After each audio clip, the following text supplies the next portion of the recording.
Did you know that the average first-time mom is actually likely to go past her due date? I was one of them. Harvard actually recommends that first-time moms should plan for 41 and 1/7 days of pregnancy instead of the traditional 40 weeks. So what that means is that being 8 days late might actually put you on a more realistic due date. I personally believe that we should call it a due month instead of a due date.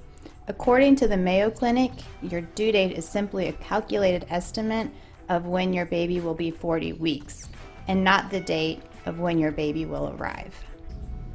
Most birth providers agree that as long as mom and baby are healthy, there is minimum risk with waiting. As we mentioned in earlier modules, your body is perfectly designed for controlling childbirth. Only 5% of babies are due on their actual due date, so just try to remain calm and not stress about it. Stress is actually the one thing that you can control, and it greatly affects the progression of labor. Let's talk about the things you can do naturally if you are past your due date. In terms of research-based methods, sexual intercourse is the only natural intervention that is science-based.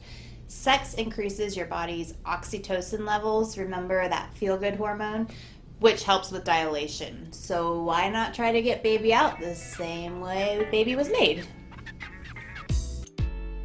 So some other methods of trying to induce naturally include applying primrose oil to your stomach. Just be sure to use a carrier oil so you're not directly applying primrose directly onto your skin.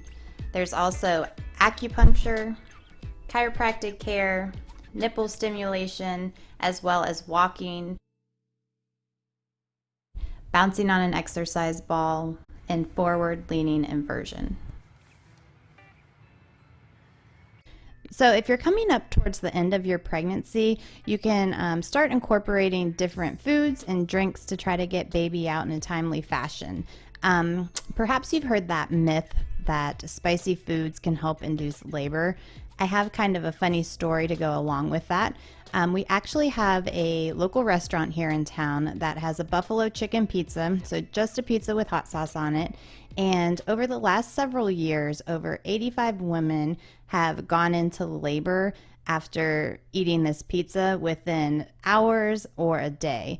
Obviously, they were late in their pregnancy, but somehow this made it to national news, and the pizza was featured on shows like Good Morning America and The Today Show.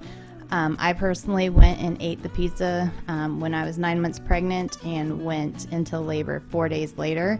So was it the pizza that made me go into labor? Probably not, but I can testify it is a delicious pizza.